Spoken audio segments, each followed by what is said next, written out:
teachers. Yeah. The modern education is not the same as teachers today are just not the same as how the teachers that we remember. Or there's a lot of difference between them in terms of how they teach, the quality of teaching, how they behave in class, how we used to fear our teachers. Yeah. We would never even think about talking back to our teachers. Nah, never.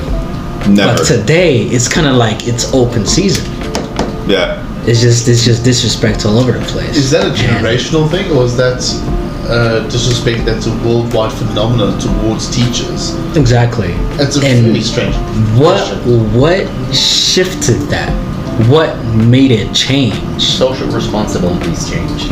What it is everybody thinks that when they have a problem, somebody else should fix it.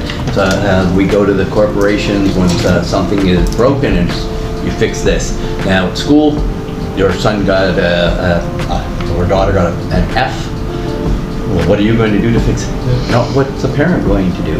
Exactly. Not what can they do together with the teacher. It's the school should fix this. And in private schools, as we know, a lot of times it's I pay for them and I pay good money for them to come here. They should be getting A's. Yeah. And if they're not getting A's, you're not doing your job properly. It's not that they're not overseeing their homework. It's not that they're overseeing their work. It's not that they're overseeing their pastimes even. And then they're holding teachers accountable for things that really are out of the teacher's control. And as you said, in the past, students would never talk back, but now they look at TV programs, especially the Disney Channel, and Disney Plus, right? MTV, that sort of idea. All those TV shows show what? That the students are the ones pulling the strings, and the teachers and the parents are the dumb ones. It's this whole narrative that the new generation knows better, but this is a typical teenage ideology. Right. Yeah. How often have you been in class and a child knows better than you in their mind? It's not because of any reason except they are trying to once again survive, like we were saying, but they're pushing themselves to find their place in the world. But now it's gone to the extreme where you can't even reprimand a child too firmly without there actually being a consequence. Right. And that scares me as a teacher. Exactly. So what you're saying is where it all changed is because of the parents. The parents kind of changed the game of how. Well, no, not just parents. The societal norms have changed, and that society, in general, is looking for the state to take care of them more, for things to be done for them more. And that's why AI is such a dangerous thing, because more and more people are just going to let that cell phone think for them. Take over. And they're going to be taking stances, not stances on something that they've thought of. It'll be something that their AI mentor will tell them to do.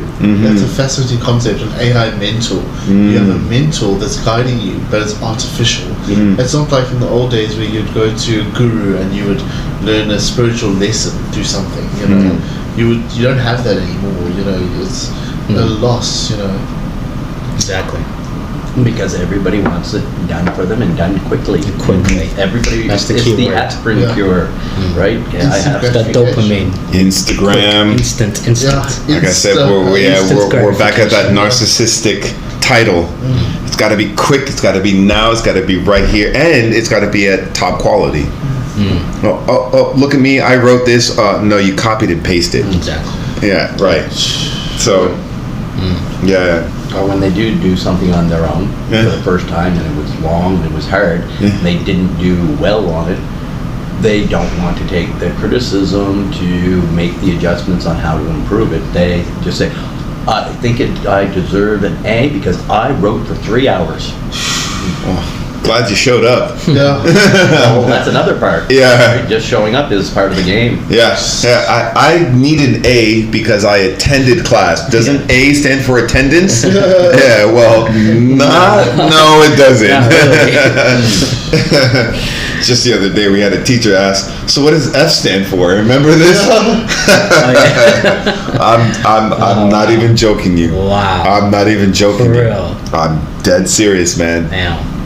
Yeah. But So- you see, F doesn't exist Any longer. any longer. Exactly. You cannot give a student an F no more. Yeah, the lingo that we It's say. an R. Yeah, it's an R. Yeah, Retained. Yeah. it's That's the world crazy. is upside down. You know, Yeah. there's no such thing as pass or fail anymore. It's either you progress or you retain. There's no definition of It's Failure. There's We're ambiguity. worried with the whole thing that we're going to label a child as an F student.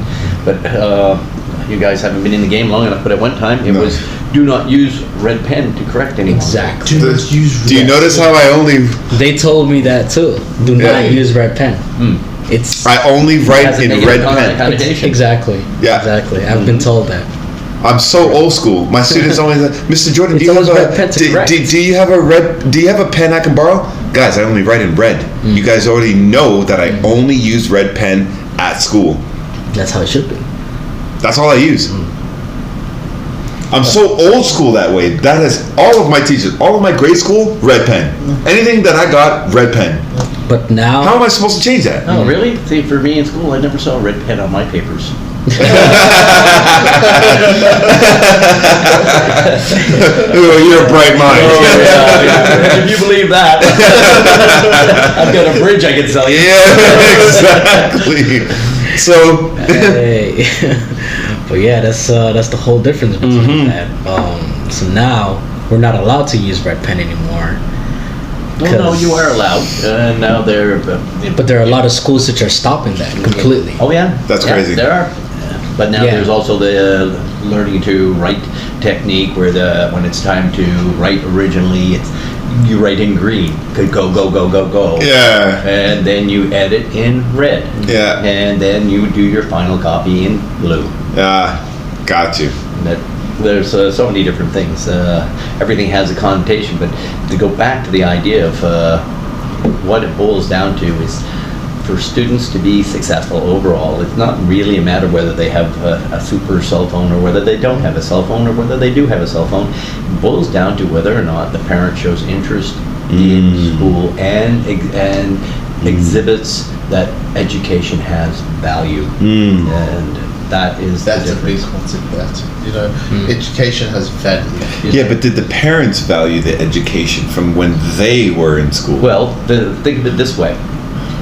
They will pay $50 for half an hour golf lesson for their son or daughter, but they'll only pay $10 to $20 an hour to have their child tutored.